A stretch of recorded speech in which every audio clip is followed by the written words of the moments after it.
Bien-aimé dans le Seigneur, bonjour, bonsoir. Peu importe l'heure à laquelle tu rencontres ce message, que le Seigneur te bénisse.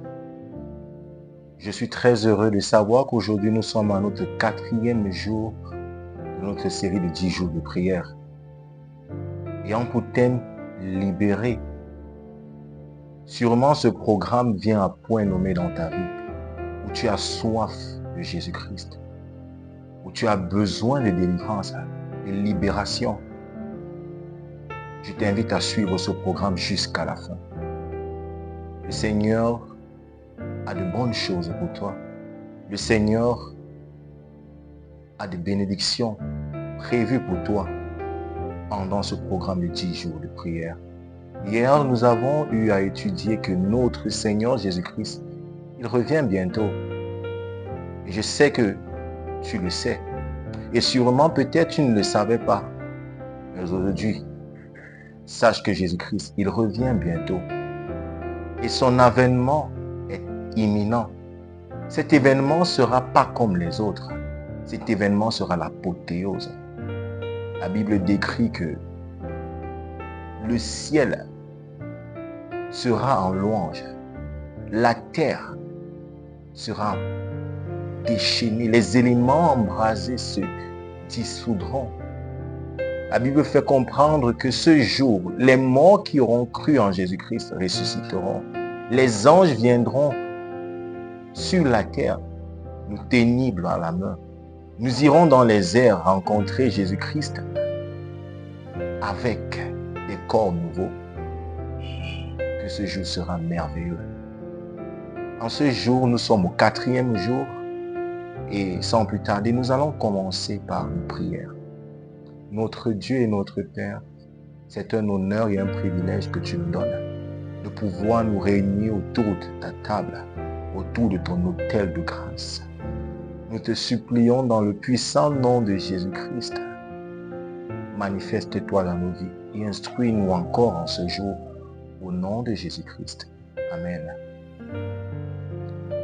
Le titre de notre 4e journée est intitulé « Venir humblement ensemble dans l'esprit de Christ ». Dans le livre de Actes chapitre 1, le verset 12 à 14, la Bible déclare « Alors ils retournèrent à Jérusalem, de la montagne appelée des Oliviers, qui est près de Jérusalem à la distance d'un chemin de sabbat. Quand ils furent arrivés, ils montèrent dans la chambre haute où ils se tenaient d'ordinaire.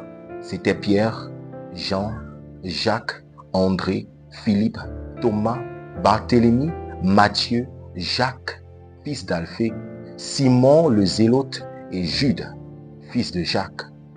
Tous d'un commun accord persévéraient dans la prière avec les femmes et Marie, mère de Jésus, et avec les frères de Jésus.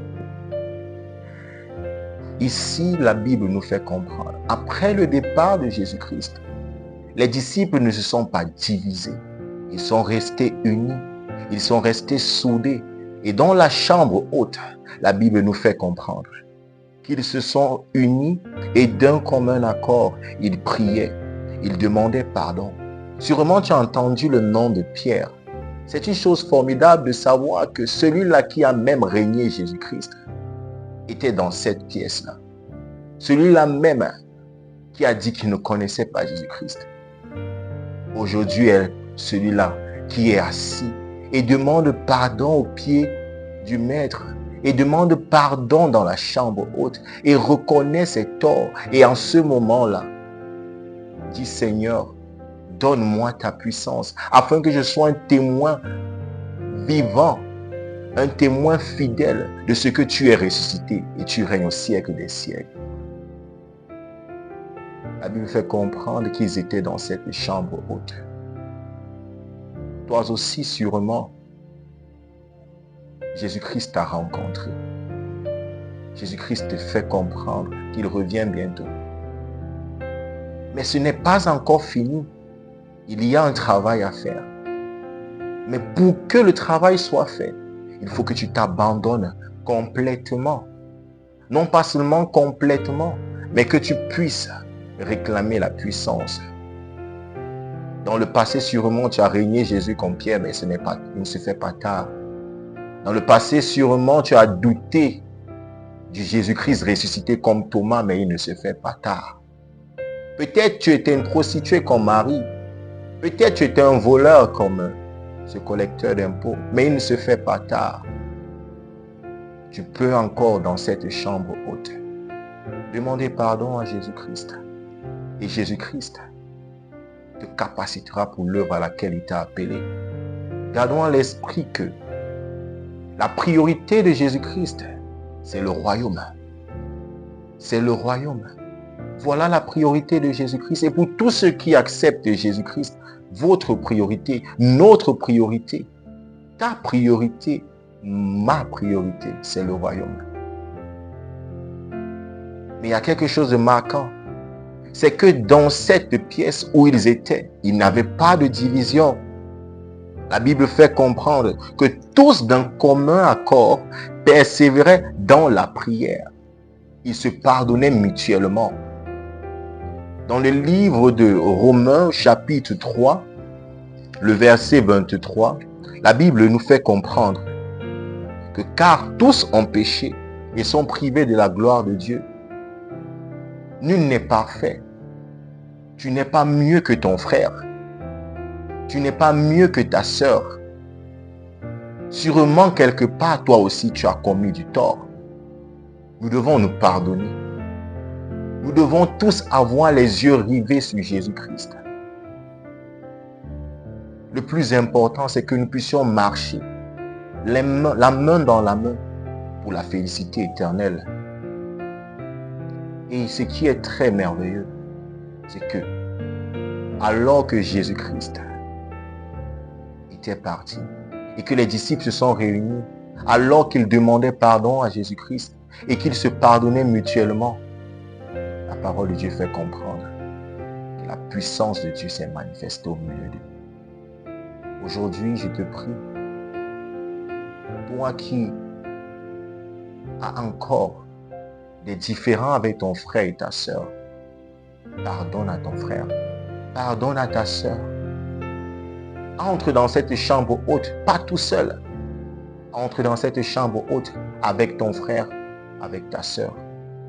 Le Seigneur Jésus-Christ a besoin de chacun de nous pour proclamer son retour imminent. Nous allons prier en ce moment afin que le Seigneur puisse mettre en nous son caractère. Nous allons prier afin que le Seigneur Jésus-Christ mette en nous de pouvoir nous aimer. Nous allons prier pour qu'aucun obstacle ne nous empêche d'aimer, de valoriser, d'apprécier les membres de notre famille, nos amis et même la famille de l'Église. Seigneur Jésus-Christ, nous prions que toi-même tu puisses venir mettre ton amour dans nos cœurs. Seigneur Dieu, donne-nous des cœurs de chair. Enlève ces cœurs de pierre. Apprends-nous à pardonner. Celui qui n'aime pas t'a pas connu parce que toi tu es amour. Seigneur, je voudrais aller dans cette chambre haute, pas tout seul. Ô Seigneur Jésus-Christ, je ne voudrais pas rester là seul. Je voudrais être aussi là, avec mon frère, avec ma sœur. Ô Seigneur, permets que nous puissions apprendre à nous pardonner mutuellement, que nous puissions avoir les yeux rivés sur toi, que nous puissions constamment te demander pardon lorsque nous avons mal fait. Que ce que nous avons fait dans le passé, nous ne nous rappelons même pas, Seigneur, par la puissance de ton Esprit Saint. Je te prie de nous rappeler cela afin que nous te demandions pardon. Seigneur, nous reconnaissons que nous ne sommes pas parfaits. Mais nous reconnaissons que toi, tu as vaincu le péché à la croix. Et ton sang a coulé à Golgotha pour toi, pour nous et pour chacun de nos amis. Au nom de Jésus-Christ, exauce à cette prière. Amen. Merci Seigneur, parce que tu nous as écoutés. Et merci pour avoir écouté cette vidéo. Que le Seigneur nous bénisse. Amen.